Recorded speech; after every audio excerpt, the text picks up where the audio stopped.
Assalamualaikum warahmatullahi wabarakatuh. Salam jumpa di ruang kewarganegaraan.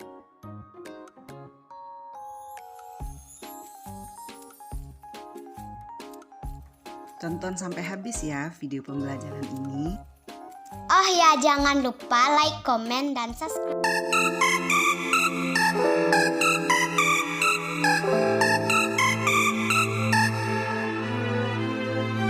Assalamualaikum warahmatullahi wabarakatuh. Salam jumpa di ruang mata pelajaran Pendidikan Pancasila dan Kewarganegaraan. Sebelum mulai belajar, jangan lupa kita tetap menjaga protokol kesehatan COVID-19. Dan jangan lupa berdoa sebelum mengikuti pembelajaran hari ini.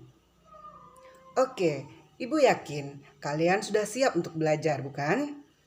Pada pertemuan kali ini, kita akan mempelajari kompetensi dasar 3.23, yaitu mengenai menganalisis pelaksanaan pemerintahan yang sesuai karakteristik good governance. Siswa semuanya, kali ini Ibu akan terlebih dahulu menayangkan sebuah video. Silakan diamati video berikut ini dengan seksama. Selamat menyaksikan.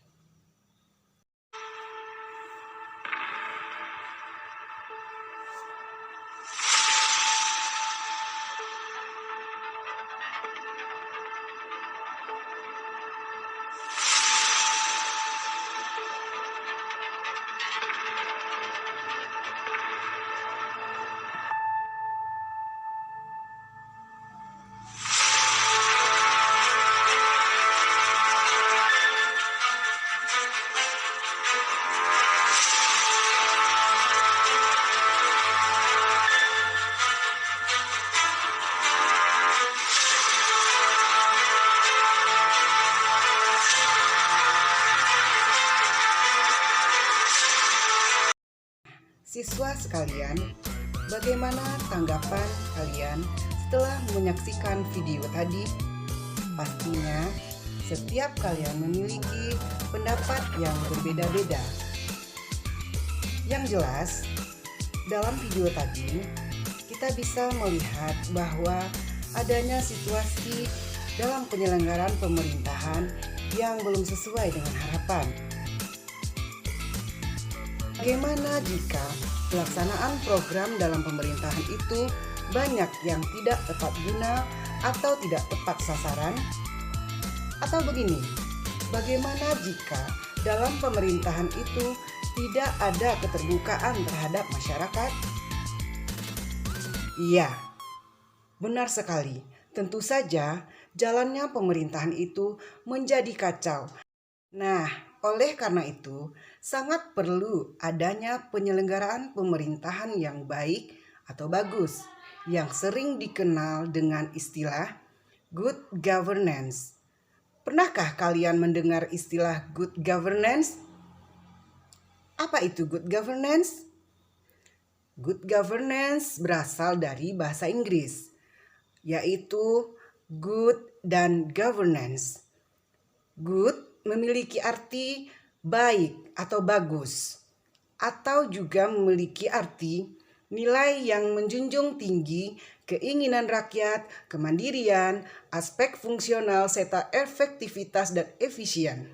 Sedangkan governance sering diartikan dengan kepemerintahan atau tata pemerintahan. Terdapat berbagai macam konsepsi tentang good governance. Pertama, World Bank. Good governance, suatu penyelenggaraan manajemen pemerintahan yang solid dan bertanggung jawab, yang sejalan dengan prinsip demokrasi dan pasar yang efisien. Kedua, menurut UNDP, United Nations Development Program, bahwa good governance sebagai suatu hubungan yang sinergis dan konstruktif di antara negara, sektor swasta, dan masyarakat. Selanjutnya, Peraturan Pemerintah Nomor 101 Tahun 2000, kepemerintahan yang baik adalah kepemerintahan yang mengembangkan dan menetapkan prinsip-prinsip profesionalitas akuntabilitas, transparansi, pelayanan prima, demokrasi, efisiensi, efektivitas, supremasi hukum, dan dapat diterima oleh seluruh masyarakat. Dari konsepsi tersebut, good governance dapat dipahami sebagai tata pemerintahan yang baik. Baik di sini artinya pemerintahan itu bersih, terutama dari korupsi, kolusi, dan nepotisme. Baik di sini berarti pemerintahan itu demokratis serta berwibawa.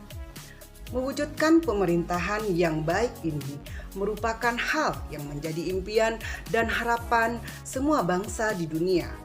Begitu juga dengan negara kita, Indonesia. Kalian juga perlu mengetahui ada beberapa karakteristik pemerintahan yang baik.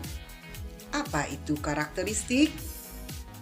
Ya, betul sekali. Karakteristik merupakan sebuah ciri khas dari sistem pemerintahan. Nah, ada beberapa karakteristik dari good governance. Yang pertama, partisipasi atau participation, yaitu keikutsertaan masyarakat dalam proses pembuatan keputusan, kebebasan berpendapat, atau berpartisipasi. Yang kedua, aturan hukum atau rule of law, menyangkut dengan hukum harus ditegakkan secara utuh dan hukum harus adil, tidak pandang bulu. Yang ketiga, transparan atau transparency, yaitu adanya kebebasan aliran informasi dalam berbagai proses kelembagaan sehingga mudah diakses oleh mereka yang membutuhkan. Yang keempat, daya tanggap atau responsiveness. Setiap institusi prosesnya harus diarahkan pada upaya melayani berbagai pihak yang berkepentingan. Yang kelima, berorientasi konsensus atau consensus orientation, yaitu bertindak sebagai mediator bagi berbagai kepentingan yang berbeda-beda untuk mencapai kesepakatan. Siswa sekalian, selanjutnya yang keenam, efektivitas dan efisien. Segala proses dan kelembagaan diarahkan untuk menghasilkan sesuatu yang benar-benar sesuai dengan kebutuhan dan pemanfaatan berbagai sumber yang tersedia sebaik-baiknya. Yang ketujuh, akuntabilitas atau accountability, yaitu para pengambil keputusan memiliki pertanggungjawaban kepada publik.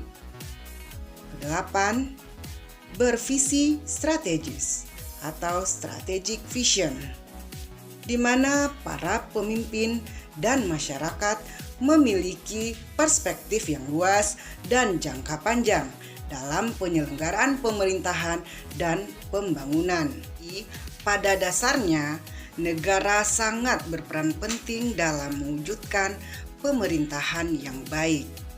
Untuk itu, dapat dimulai dengan membangun landasan yang pertama, demokrasi dalam penyelenggaraan negara. Yang kedua, upaya pembenaran penyelenggaraan pemerintahan. Intinya, pemerintahan yang baik, pemerintahan yang demokratis, yang merupakan sebuah landasan untuk terciptanya good governance. Demikianlah pembelajaran kita kali ini di ruang pembelajaran PPKN. Semoga siswa ibu semuanya dapat memahami materi yang sudah disajikan.